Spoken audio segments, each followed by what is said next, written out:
Ada pengalaman horor nggak?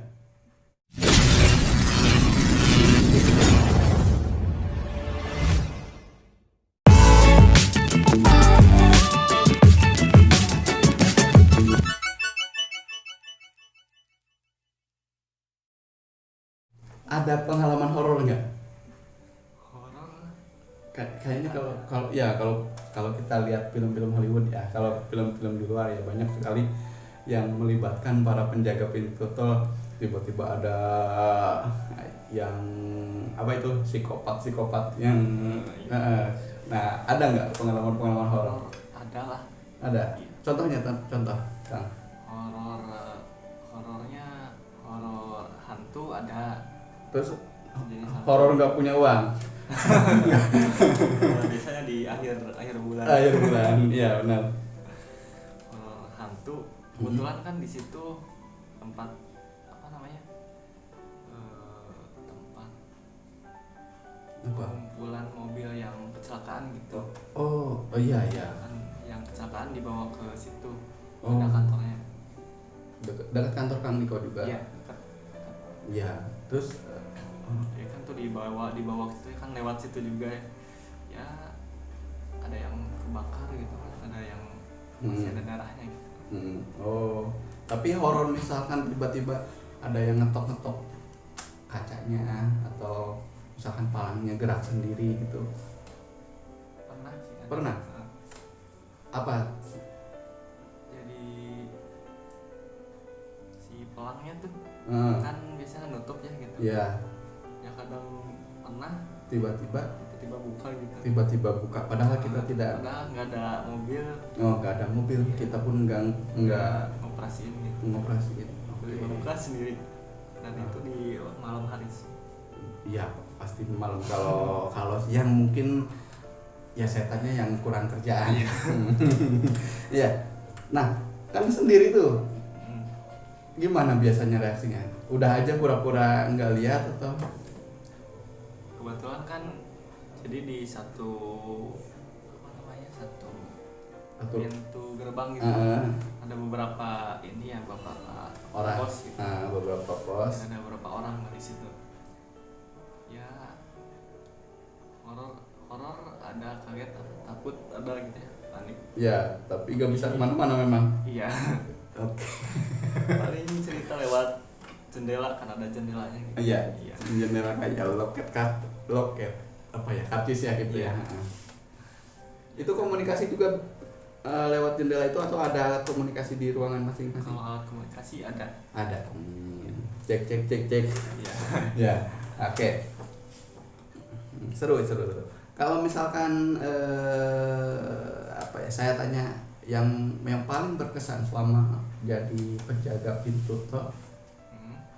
apa tuh? Kira-kira yang paling nggak bisa dilupain. Nggak bisa dilupain. Apa ya? Arus balik, arus Oh, mudik iya, atau iya. apa? Biasanya harus mudik atau harus balik sih, Karena rame. karena ramai kan, macet gitu, panjang. Iya. Kalau saya di CSO itu customer service, operasional gitu ya. Intinya kita kan di public relation ya, di pelayanan publik kan biasanya itu kalau misalkan jelang-jelang puasa Ramadan terus juga jelang Lebaran itu emosi orang tuh kadang naik turun.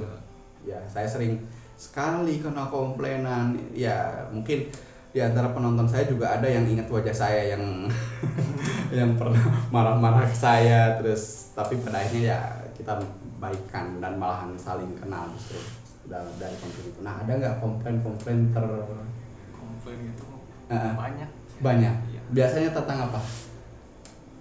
Biasanya pas kalau ini sih masalah ini apa ya? Jadi lama Oh, lama ngantrinya gitu. ngantrinya. Iya, Pasti pasti. nggak sabar atau gimana lah, Iya. panasan atau gimana. Jadi emosi melonjak gitu. Kalau misalkan yang lama-lama seperti itu, apakah itu murni hanya kesalahan bukan kesalahan kan, murni hanya memang lama ataukah ada masuk kesalahan sistem atau bahkan bisa jadi kesalahan dari operatornya? Itu biasanya murni dari kesalahan apa namanya sistemnya ya. Oh iya. Tapi kan si apa namanya pengguna jalan itu. Oh si pengguna, bahkan si pengguna jalan sebenarnya yang salah ya. Tapi ya sama aja ketika saya juga jadi pramuniaga ya sama, ketika konsumen salah pun ya mereka tetap raja. Iya benar karena gitu teman-teman, kalau kita bekerja di bidang pelayanan ya mau nggak mau yang dilayani itu ya harus benar-benar diutamakan. Sesalah apapun ya ya syukur sih kalau misalkan merekanya yang menyadari oke, sama salah kalian juga tugas, tapi kalau enggak ya kita yang harus sabar. Oke, berapa tahun di kalau di tol itu kurang lebihnya 3 tahun. Malah lebih lama. Iya, lebih lama dari swalayan tadi. Oke. Bedanya? Ya jelas beda tempatnya juga. Beda lah. Kalau di SPB kan swalayan kan melayanin orang langsung gitu. Iya. Kalau di jalan tol ya kan melayanin mobil gitu. Pandangan mobil gitu. Saya masih agak kurang ini ya. Memang kurang pengetahuan saya juga tentang pekerjaan tersebut ya. Itu selama 8 jam hiburannya apa aja Kang Niko? Hiburannya apa aja? Karena kalau misalkan dilihat dari jenis kerjanya cuma duduk di depan komputer, di depan alat-alat yang ada, terus juga hanya liatin mobil keluar masuk, kayaknya bosan sekali kalau menurut saya gitu ya, yang orangnya bosanan memang. 8 jam di satu ruangan gitu ya. Biasanya ngapain aja tuh? Kita kan di situ ada difasilitasi apa ya, alat musik gitu. Musik. Namanya positif gitu ada. Biasanya nyetel musik. Ya, memanfaatkan seadanya aja ya fasilitas yang ada ya. Kalau misalkan istirahat nih, ya. Ada istirahat juga kan? Ada. 1 jam mungkin kurang lebihnya ya. Itu gimana prosedurnya, sistemnya? Misalkan taruhlah ada empat orang nih. Apakah jadi 1 orang ngejaga 2 area atau gimana ketika yang satu istirahat? Kalau biasanya kan di gerbang kecil ya. Ada gerbang kecil, ada gerbang besar gitu, gerbang utama. Kalau di gerbang kecil itu biasanya kalau istirahat kan gantian per orang. Kalau yang satu istirahat biasanya si pelang pintunya ditutup dulu. Memang tidak dibuka ya untuk ditutup dulu. Kalau misalkan yang palang utama tadi, yang di gerbang utama tadi biasanya ada pengganti. Dari kantor. Iya. Khusus menggantikan istirahat. Oke.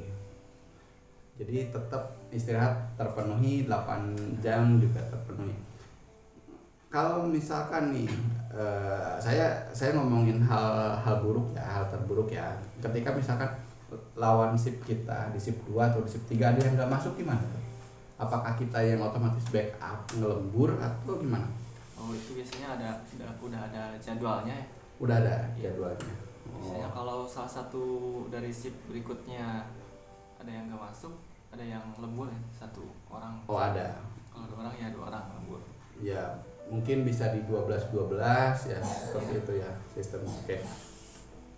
Ya, jadi itu dia teman-teman ya. Jadi tadi ada jenis pekerjaan, jadi SPB, terus juga ada tadi penjaga pintu penjaga pintu tol. Maaf, saya mikirannya kemana-mana ini. Ya.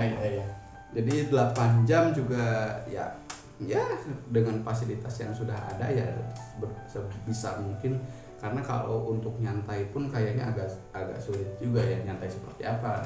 Toh mobilnya juga tiap waktu gitu kan. Pernah ketiduran? Pernah. Ya. Biasanya di shift 3 atau shift 4 ya pasti gitu ya. Shift 3 ya. Dan banyak hal-hal horornya juga di shift 3. Kenapa akhirnya keluar?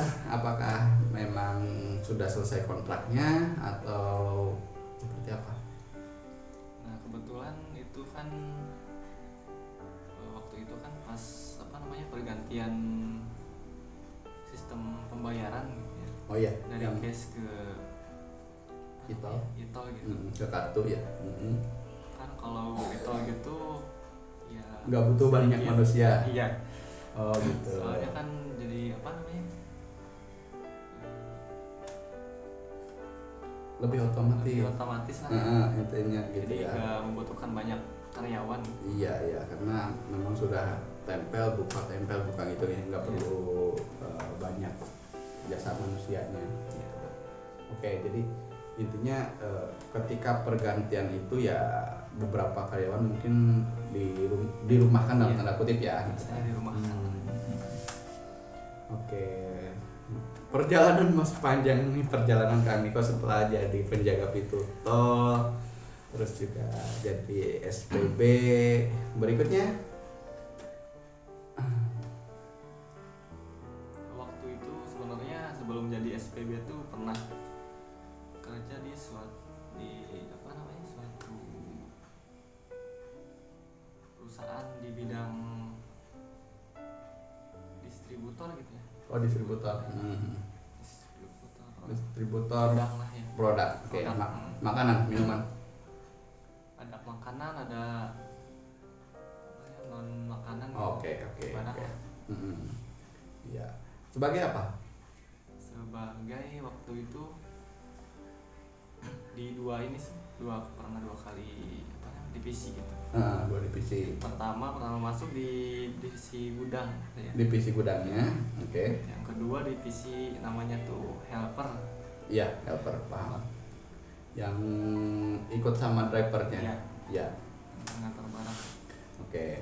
Jadi ada jenis pekerjaan lagi nih di bidang distributor ya, distribusi produk gitu ya. Jadi tadi ada sebagai karyawan gudangnya yang mengurusi, yang mengatur juga tata letak barang, terus juga stok barang sampai nanti ngedrop ke mobil-mobil atau ke armada-armada yang akan kirim ke ke toko-toko atau juga ke swalayan seperti itu ya.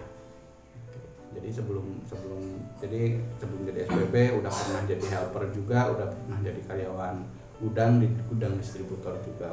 Banyak sekali pengalaman Anda ternyata. Oke.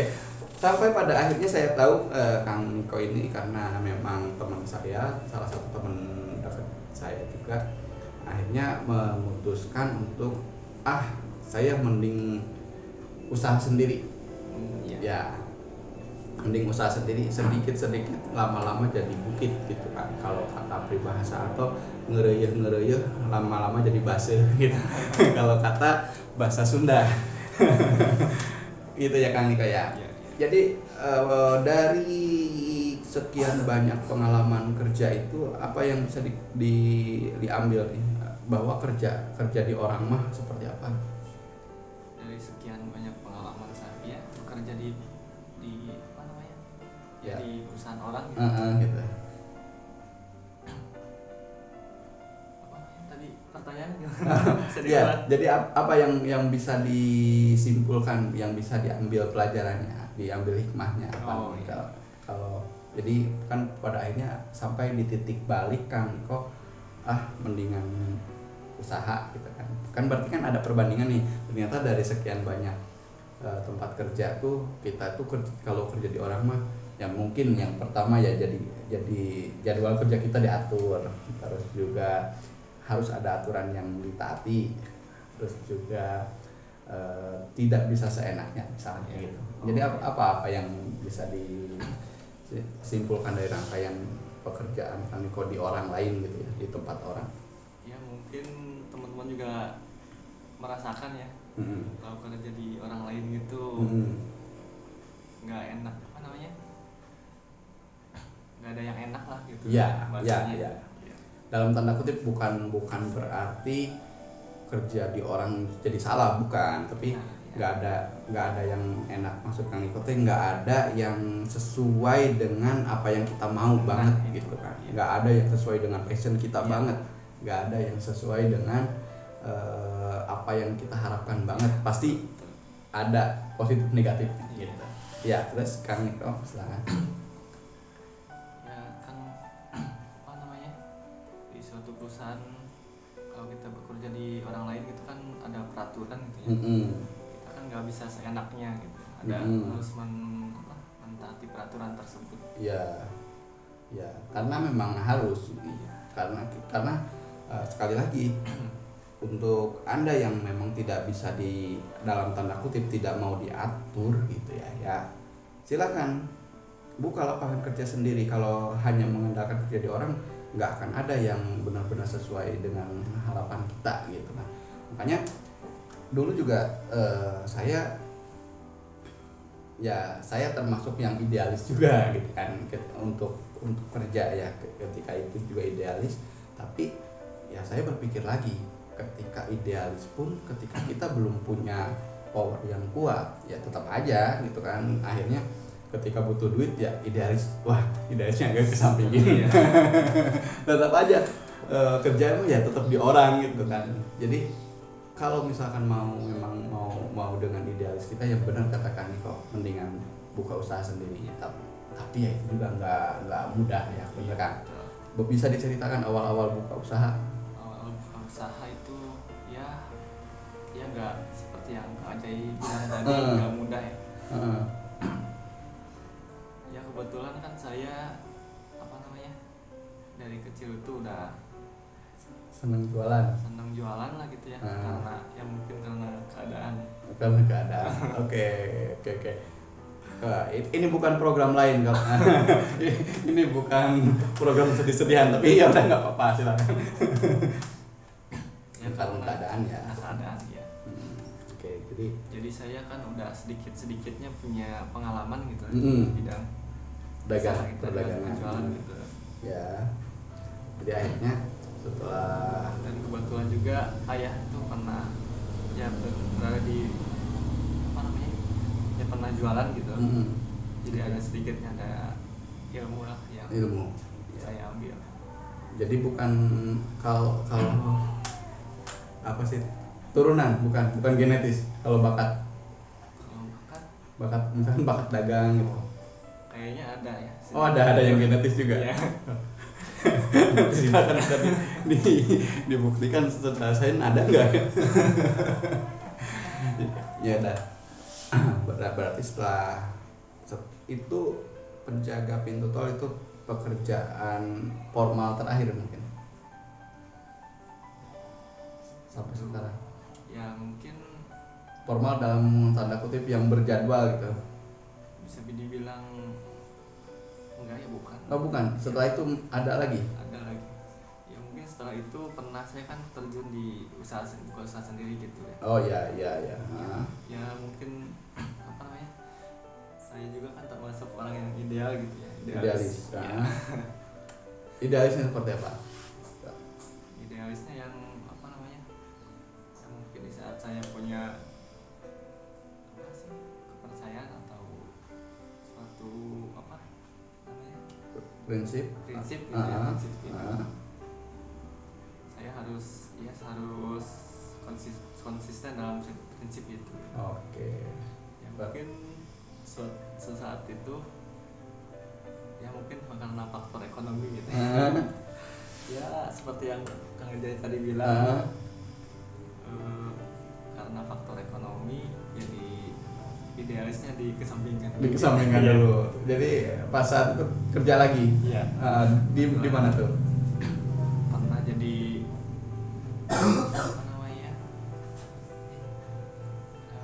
promotor gitu. Promotor Ya. Promosi pakai motor. Bukan? Ya bisa dibilang gitulah. Iya. Kasarnya gitu. Iya. Kalau promotor itu apa ya?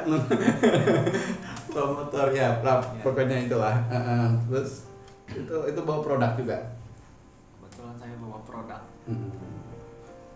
Areanya ya kebetulan di swalayan juga ya. Jadi kembali lagi ke titik awal nih. Ya, karena dunianya sudah di retail, kembali lagi ke retail. Oke. ngirim-ngirim barang atau kebetulan saya langsung penjualan gitu. oh langsung penjualan jual produk. Oke. Lama itu kok Itu enggak sih, enggak begitu lama. Ya mungkin hanya karena faktor ekonomi aja gitu ya. Oh iya. Kalau bahasa kasarnya butuh duit lah ya. Butuh duit, benar. Ketika butuh duit maka lupakan dulu idealisme yang ada. Ya, tapi juga ya idealisme tapi tetap cari yang halal ya. Nah, tapi ya memang banyak juga yang akhirnya menabrak semuanya karena butuh duit. Jadi kontrolnya tetap harus ada di diri kita, gitu kan. Oke, Kang Niko, apa tadi teh? Terakhir teh promotor. Ya. Berapa bulan? Sekitar berapa ya?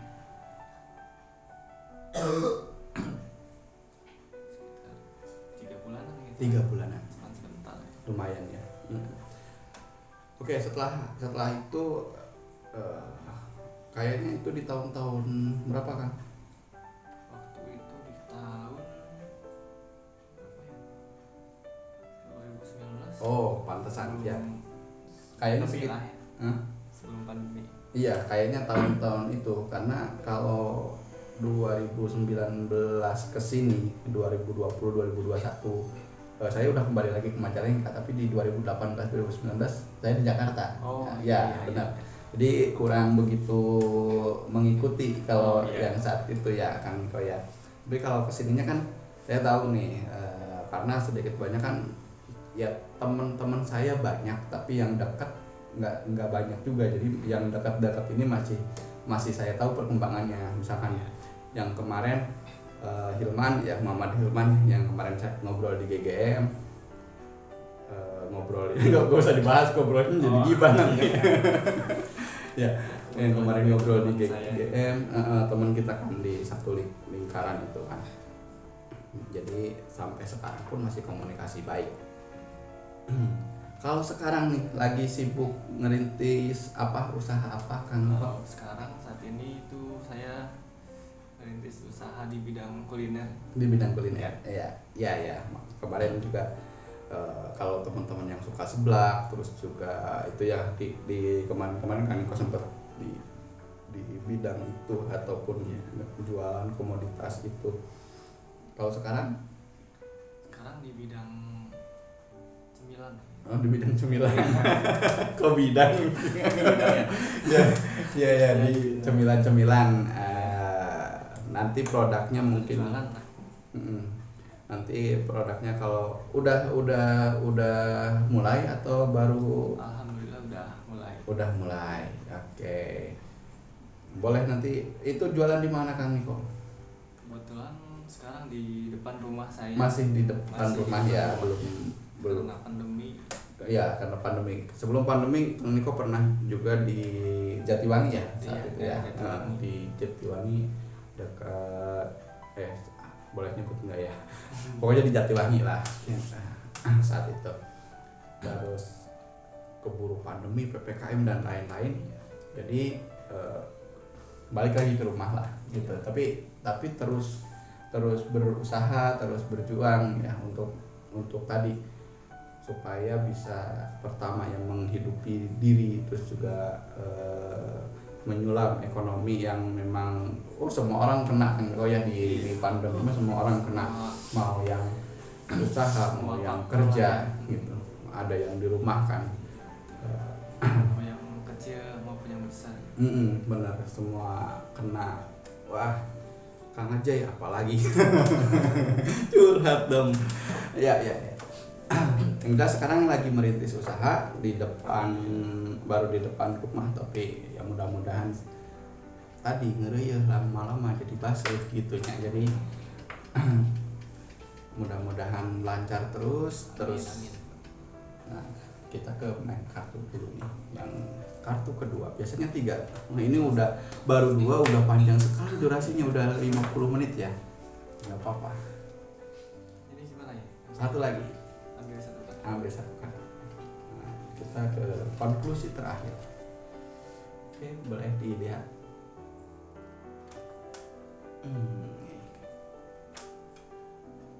uang ya, uang logam. Ya. Ace of Pentacle. Setiap orang Kang Niko ya, semua orang termasuk Kang Niko punya kesempatan, punya peluang dalam hal apapun. Kalau dalam hal ini materi, Kang Niko punya satu peluang, punya satu peluang emas untuk bisa terus bangkit, terus berkembang, terus berkarya dalam tanda kutip ekonominya gitu kan ya, terus berubah menjadi lebih baik. Tapi kita harus ingat, kita harus mengerahkan semua potensi yang ada. Kita harus ingat semua potensi yang ada juga ada pemilik potensinya. Jadi ketika kita sudah mentok ya mungkin kita kembalikan ke yang maha satu. Gitu. Jadi apapun usahanya, apapun yang kita kerjakan, ya, jangan lupa ada yang maha. Ya gitu. Ya kan, silakan. Barangkali ada yang mau disampaikan lagi atau cuma batuk. Jadi dari rangkaian kehidupan Kang Niko sampai sekarang, mungkin ada kesan-kesan atau sesuatu yang ingin disampaikan ke teman-teman saya nih yang nonton. Apa kata mutiara apa atau motivasi apa untuk teman-teman biar mungkin apa ya? Ini pertanyaan tembakan ya. Nah, ya mungkin sedikitnya ya kata mutiara dari saya, apapun yang sedang teman-teman jalankan atau perjuangkan gitu ya. Ya mungkin ada jatuh bangunnya gitu. Teman-teman jangan jangan putus asa lah. Jangan menyerah, pantang menyerah. Ya mungkin capek boleh gitu ya, istirahat.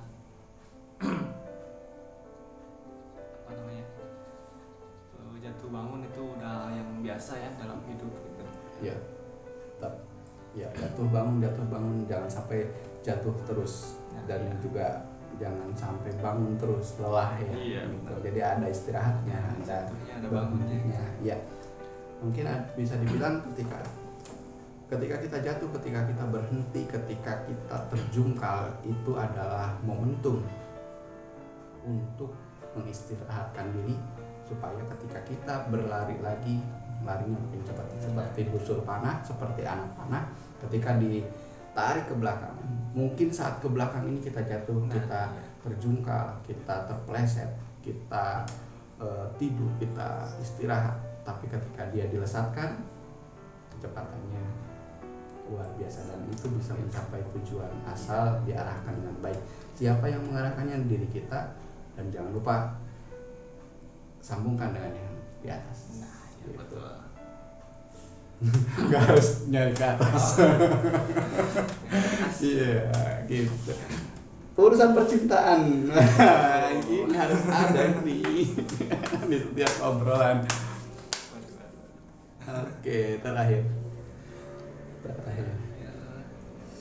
Satu kartu aja.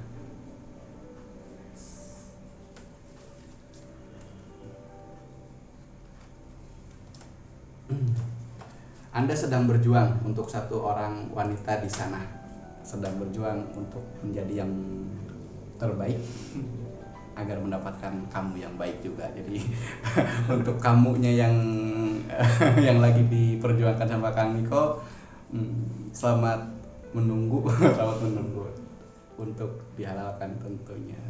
Terima kasih banyak Kang Niko untuk kesempatan malam hari ini. Tidak perlu menjawab untuk masalah asmara tadi, sudah saya wakilkan.